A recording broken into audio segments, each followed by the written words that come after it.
तुम्हारा अभिषेक करता हूं। कि जब तक संसार में जिए स्वाभिमान के साथ जिए, क्योंकि स्वाभिमान के बिना जीने को जीना नहीं कहते, उससे तो मर जाना उत्तम है। ત્યારે હું એને કહેતો કે હું ગાંડી હું એટલો બદનસીબ નથી કે મારી પહેલા તને કોઈ બેસું।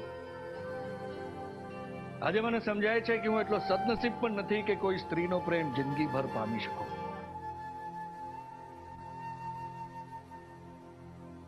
दोस्तों, मुंबई में अपनी आत्महत्या से पहले पखवाड़े में रामायण अभिनेता मुकेश रावल अपने मृत बेटे को बहुत याद कर रहे थे। હું તો તારો બાળકો પ્રત્યે અસીમ પ્રેમ જોઈને તને સમજાવી રહી છું। બાળકો વગર તું રહી શકીશ ખરો? ના, નહીં ને। बुरा वाकया हर किसी के साथ बनता है, आपके साथ बनता है, मेरे साथ बनता है, ये देखने वालों के साथ बनता है, ये शूटिंग करने वालों के साथ बनता है। बेहतर यही है कि ये बना ही नहीं, ये घटा ही नहीं, ये समझ के इसको भूल जाओ। बहुत अच्छा सर। ये अल्लाह ताला ने, भगवान ने आपके लिए ये निर्माण किया था। ये अगर निर्माण किया है तो सुख भी निर्माण किया होगा। यू वेट फॉर द सुख आने के लिए, और ये भूल जाओ। मुकेश रावल अपने मृत बेटे को बहुत याद कर रहे थे, जिसकी सिर्फ 18 साल की उम्र में ही एक रेल दुर्घटना में मौत हो गई थी। મનમાં ને મનમાં તો ઘટાતો રહીશ। હું જાણું છું કે તારે માથે દુઃખનો પહાડ તૂટી પડ્યો છે। પત્ની અને બાળક બંને ખોયા। अपने बेटे किशोर को एक ट्रेन दुर्घटना में खोने के एक दशक से अधिक समय बाद अनुभवी अभिनेता मुकेश रावल ने अवसाद का शिकार होकर उसी तरह अपना जीवन समाप्त कर लिया था। અને ભાઈ, તે આપણા હાથની વાત હતી। મનમેન પ્લીઝ કોઈ બીજી વાત કર, આ વાત નહીં કર પ્લીઝ। શું કામ બીજી વાત કરું? હા, रामानंद सागर की रामायण में विभीषण की भूमिका निभाने के लिए जाने जाने वाले मुकेश रावल ने मुंबई के बोरीवली स्टेशन पर आत्महत्या कर ली थी, जहां इन्होंने ट्रेन की पटरियों में आकर अपनी जान दे दी थी। बोरीवली जीआरपी को दिए अपने बयान में उनकी पत्नी सरल ने उल्लेख किया था कि मुकेश रावल 2000 से अवसाद से पीड़ित थे, जब उनके 18 साल के बेटे की एक रेल दुर्घटना में मौत हो गई थी। उन्होंने कहा कि मुकेश अपने बेटे की मौत के मामले में कभी नहीं आ पाए। अपनी बेटियों की शादी हो जाने और चले जाने के बाद मुकेश रावल अकेलापन महसूस करने लगे थे। આટલા મોટા બંગલામાં તું એકલો છે। બગડામાં અવાગરું વાવ પડી હોય એમ પડ્યો છે। એ વાવાળું તો ઠીક, કોઈ પગ ઝબડવા વાળું એ નથી। आत्महत्या करने के लगभग 15 दिन पहले मुकेश रावल को अपने बेटे की बहुत याद आने लगी थी और वो अक्सर उसके बारे में बात करते थे। शायद इसीलिए उन्होंने आत्महत्या की।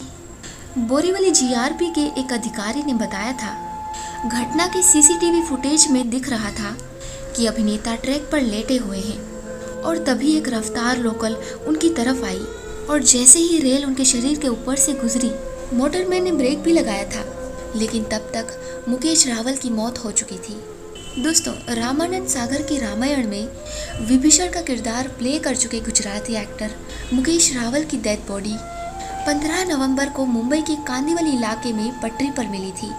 इस मामले में बोरीवली जीआरपी पुलिस का कहना था कि ये कोई एक्सीडेंट नहीं बल्कि खुदकुशी का मामला है।